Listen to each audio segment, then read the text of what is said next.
You know how sometimes it feels like nothing new is happening in smartphones, and then boom, out of nowhere, everything shifts. That moment might be coming sooner than you think, because Google isn't just launching the Pixel 10. They're quietly setting the stage for one of their boldest smartphone plays in years, and barely anyone's noticing what's actually about to happen. Forget what the leaks told you. What's under the hood could change how we think about Pixel phones entirely. And yep, the launch is just around the corner. Welcome back, viewers. Sam here. If you love finding out the coolest tech updates before anyone else, go ahead and hit like, share this with a friend, and subscribe to the channel so you don't miss a thing. Now, Google just confirmed its August 20th event. But what they didn't say, at least not out loud, is that the Pixel 10 lineup might be the first time they actually challenge the iPhone head-on. Seriously. For starters, we're not just getting the usual suspects. Alongside the Pixel 10 and Pixel 10 Pro, there's a new Pro XL and a folding version that might finally be ready for prime time. 4 phones, 4 different audiences, but one goal: make Google matter in the premium space. And trust me, the way they're going about it this time is different. Let's begin with the quiet powerhouse in the room, the Tensor G5 chip. This isn't just another chip. It's the first Pixel processor fully designed by Google and manufactured by TSMC using a Thurnm process.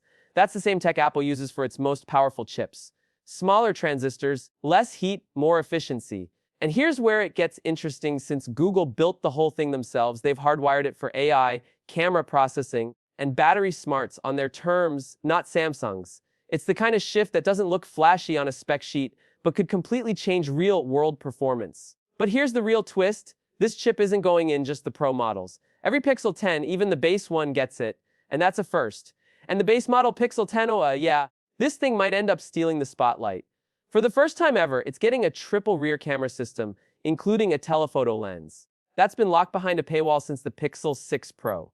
But now, you'll be able to zoom in, shoot long-distance portraits, and even pull off detailed macro shots without shelling out for the Pro. And get this, they're using the exact same 11p sensor from last year's foldable Pro model. That's a serious flex. But wait, it gets weirder in a good way. Google's planning a new telemacro mode, combining the power of the telephoto and ultra-wide to get those crispy, blurred background close-ups. The result: macro photography that actually looks professional, not the blurry, over-sharpened mess most phones give you. And while we're at it, Pixel video might finally be catching up. Google's rumored to be baking in next-gen stabilization so powerful, it could make gimbals feel redundant. Think travel vlogs, action shots, even mini short films, all without a rig. Plus, with the Tensor G5 handling the load, we could see real-time 4Ks or even 8K processing happening entirely on device. That's right, no more offloading to the cloud just to get decent footage. Oh, and the screen? It might look the same, but it won't feel the same. Google's reportedly improving the PWM dimming rate. Now, that sounds technical, but it basically means fewer headaches and eye strain during late-night scroll sessions. For people sensitive to flicker, it's a game changer. Wireless charging also getting a glow up. The entire Pixel 10 lineup is expected to support Qi2, faster, more efficient, and cooler charging. Literally, there might be a small catch though. Since Google's phones don't have built-in magnets like MagSafe, you'll probably need a special case to take full advantage.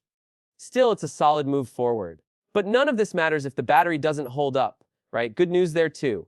We're expecting a modest battery bump and faster charging. Rumors say up to 35W on the base model. That puts it on par with the Pro, which is a subtle but significant shift. And with the efficiency gains from the new chip, this could be the longest-lasting Pixel yet.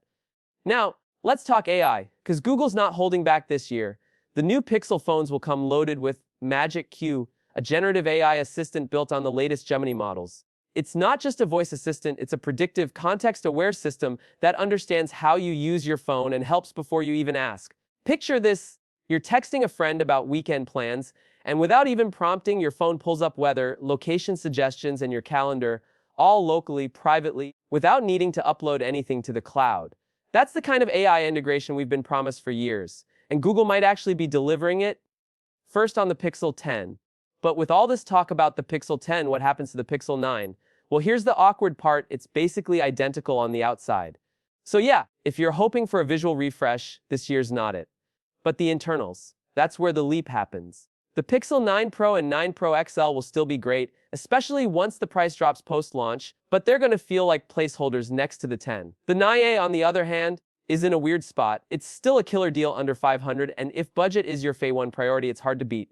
But if the base Pixel 10 comes in anywhere close, considering the camera, chip, and display upgrades, it could completely eclipse the 9A within weeks of launch.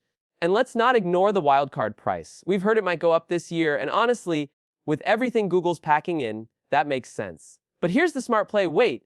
Even if you don't buy the Pixel 10, waiting lets you score a better deal on the 9 or 9 Pro after prices dip. Either way, it's a win. So yeah, the Pixel 10 might look familiar, but what it's hiding inside, that's the part Google hopes will surprise you. And honestly, I think it just might. What are you thinking, holding out for the Pixel 10, leaning toward the S26 Ultra, or just watching the leaks for fun? Drop your thoughts in the comments. We're getting close now. August 20th is right around the corner, and you better believe we'll be covering every detail right here. Thanks for hanging out with me. Sam here, and I'll see you in the next one.